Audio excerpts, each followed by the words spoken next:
In 20 plus years of ministry, I've never been prone to focus on the devil, the enemy, the adversary, Beelzebub, the accuser of the brethren, because I like to spend my emotional, mental, physical, spiritual energy focused on the person of Jesus, the nature of God, the activity of the Holy Spirit.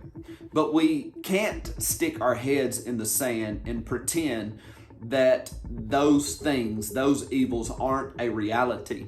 There's too much biblical precedent. I mean, Jesus in the wilderness literally being tempted by Satan, the plethora of accounts where people interacted with or were infringed upon by demonic activity.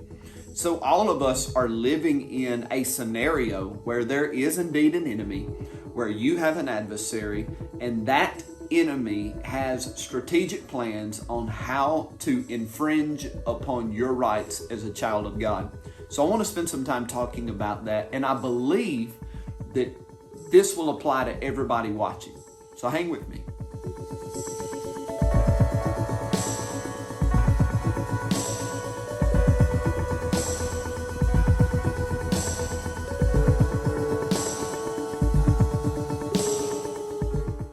The first tactic of the enemy that I want to talk about is what I would call blunt force trauma.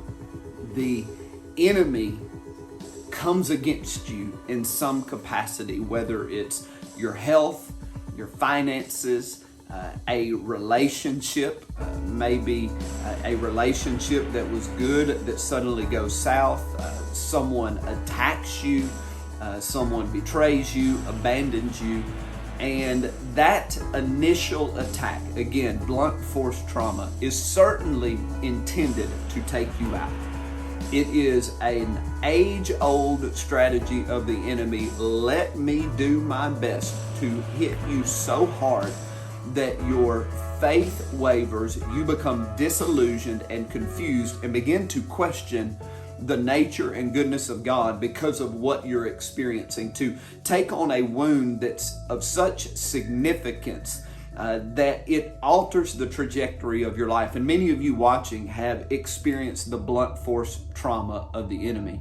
Again, accusations made against you, someone that bailed on you that should have loved you, a painful set of circumstances, a sudden loss, a lack that invades your life. And that often in people's lives takes them out.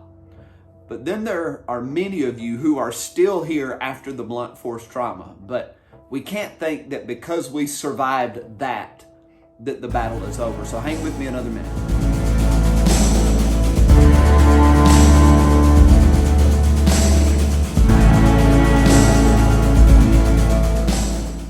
Often the real strategy of the enemy is not the blunt force trauma. It's not the big moment. It's not the obvious wound. It's what he does with that going forward.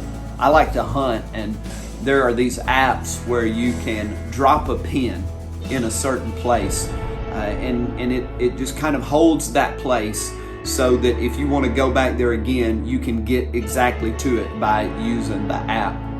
And what I believe happens in a lot of us is when we have that blunt force moment, when we have that attack, that wound, that a pin is dropped, a seed is planted, a space is created.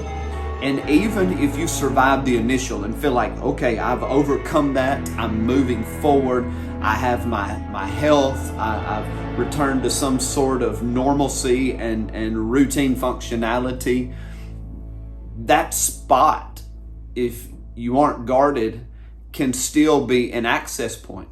And what the enemy does next is often more deadly.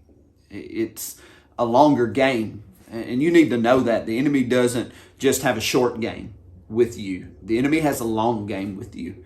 And a lot of times we get really focused on the short game, and let me just get relief from the short game. But the truth is that short moment, that one happening really is to drop a pin or plant a seed for the longevity of the rest of your life. Hang with me for one more thought.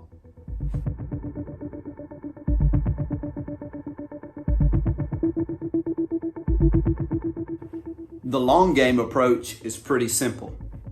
The enemy wants to bring it back to your remembrance. He wants, through new situations in life, to provoke those old emotions from the blunt force trauma. He wants to poke at, stir, ignite, incite in you some of those feelings and temptations and thoughts that you were wrestling with back then in the present. And it's the long game that takes a lot of people out. They may not leave Jesus technically, but over time they never actually recoup the peace or the joy or the life and love and vitality that they once had. There's this almost slow seep.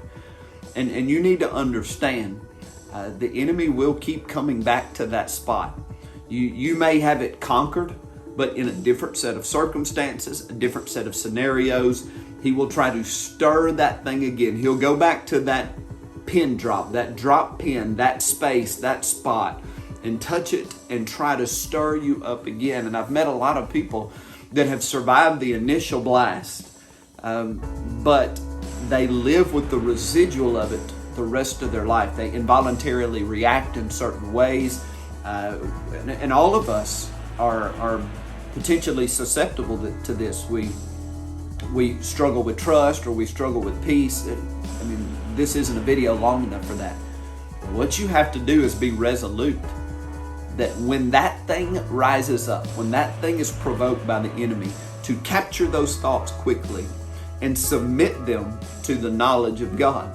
Those are thoughts that are trying to confront and disagree with what you know to be true about God. And so anything that comes up that is antagonistic toward the truth of who God is, you have to grab that antagonistic thought and you have to submit it under what you know to be true to God. And you have to do it regularly and as quickly as possible.